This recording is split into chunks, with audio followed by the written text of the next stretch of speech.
Okay, this is going to be my first real test using the Stupid Simple Tools drag knife on coroplast.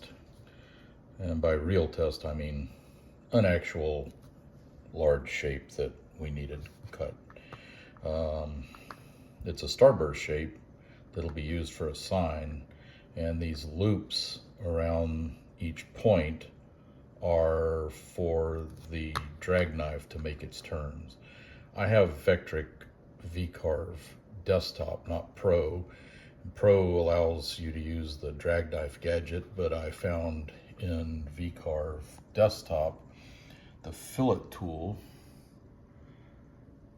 has an option to create a plasma / drag knife fillet. And so I simply went in, you define your radius. Here I put 0.2. You simply do that, and then while that tool is open, you go and you click on each point and it adds that loop. The other thing to support the drag knife is the lead-in option. If we look at the profile toolpath here on leads, there is an option to specify a lead-in amount, and in this case I made it 1 inch, and I chose circular with a 2-inch radius.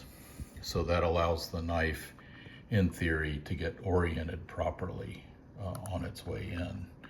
So if we show that tool path, hard to see in that view. We show that tool path, you'll see that I defined my start point right here. I had to change that. It was originally one of the inside corners, but that's the lead in. So it'll gradually come in there and then start the rest of the cut. And all of it's a single tool path. So it shouldn't stop until it gets to the end, and then hopefully it'll look good. We'll see. I found in some earlier tests that even though I was using the tack-it glue on the cutting mat, that the coroplast didn't stick very well. The mat is very tacky.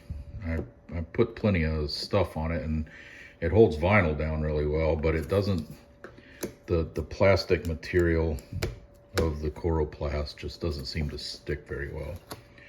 I did a smaller test using painter's tape and CA glue, you know, the double-sided thing, and some of that CA glue leaked out onto my cutting mat, which I didn't like, and it's kind of a pain for this type of material. So in this case, I stuck it down good, and then I surrounded it with painter's tape on each side in the hopes that it won't be a problem. Also, in my earlier tests, I don't feel like I had my Z set appropriately, and that was putting more stress on the material than I anticipated, and I think that led to some of the issues. This time though, we're just gonna go with this and see what happens. You can see the tool here in the router, and the router will not be turned on. FYI, I was stupid the first time I tried the Stupid Simple tool. I knew better. I left the router turned on. The thing spun up and bent the shaft, and I had to get the shaft replaced. But you can see the tool, the cutting point is down there. You can adjust that pretty easily. Based on the way that I have the lead-in defined on this job, I'm gonna turn the tool around like that.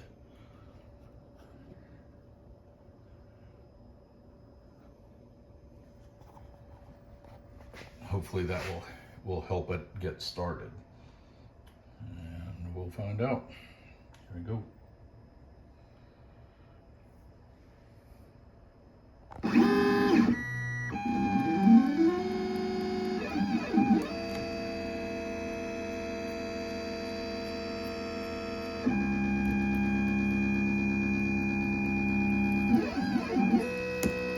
can see it doing those loops at each point on the outside. I didn't do that on the insides.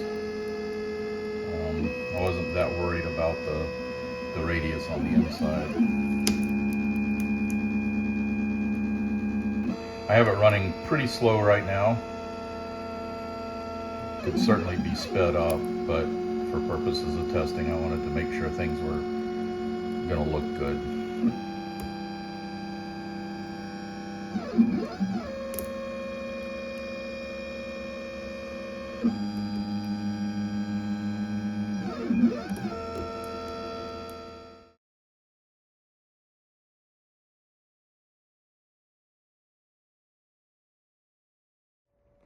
Okay, so the cut finished. That took about 3 minutes, I think. I put it on time lapse to make it go by quicker. If only that worked in real time. Let's see. The material did not shift any during the cut, so that worked well.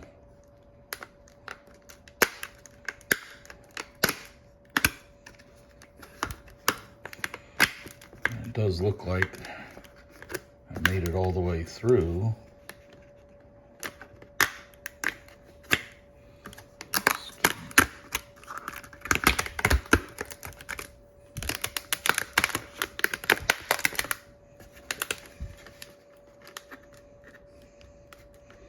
Hard to do one-handed.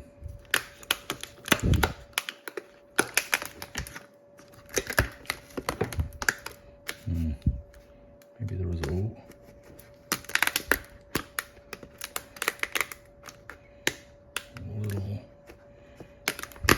not sure if it didn't go all the way through or I'm just having trouble peeling it up. There we go. So, it looks like what I asked for. The edges are very clean. They don't have the jagginess that I got when I experimented with the router bits. Even the compression bit left a surface that wasn't nice. The inner corners could be a little nicer. Instead of making those sharp, if I allowed them to have a 1/4 inch radius or something, they probably would look a lot better. But all in all, I say it's a successful test.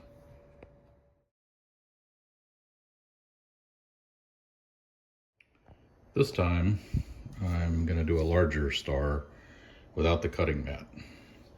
It's an 18 by 24 piece of coroplast, just held down to the spoil board of the Shipoko Pro with a little bit of the X-Fasten dull tape all the way around the edge, just on the perimeter. I think it's held down pretty well. And the way the cutter works, the inside pieces aren't gonna really pop out. So hopefully I've got the depth set appropriately so that it doesn't wear out the knife on the MDF. I'll rotate the knife about the right angle for my lead-in position, and then we'll get it going.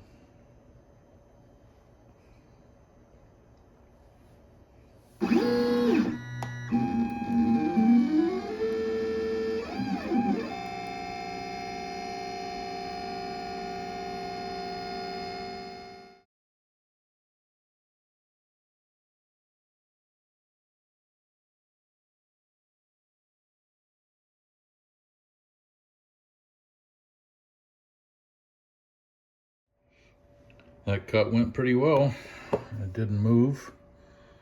We'll see if it went far enough in the material.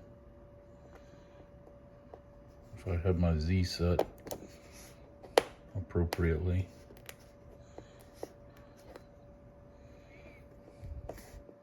It's hard to tell with this coroplast.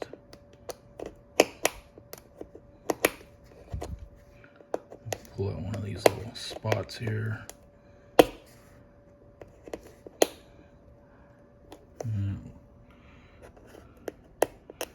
looks like I needed to go down slightly. Make an adjustment in Z and go again.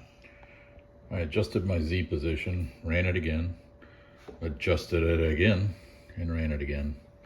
And I think this time we went deep enough.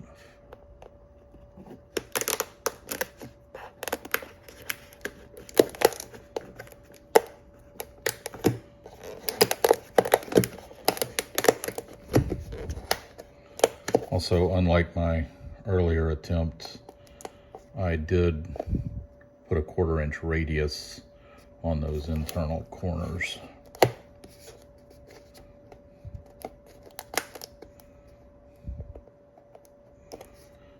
Missed a little spot right there. Not missed, but you know, the levelness of the oh, there we go.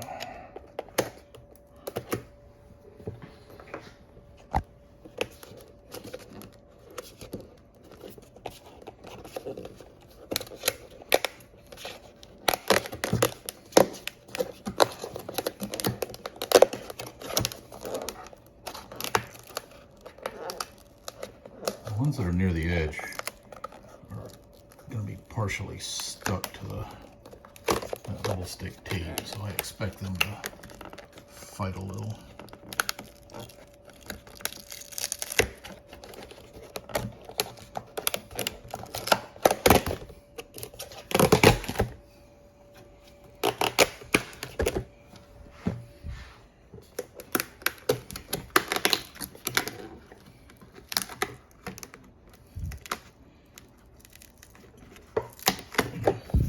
Go. That worked out really well. Not using a cutting mat, just the double stick tape to the spoil board.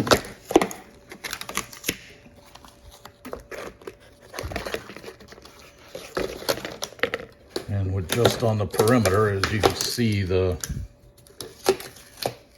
material holds well to itself as you're doing the cut, so you don't really have to worry about the interior pieces. Get that trash out of the way. And there you go. SST drag knife coroplast is a success.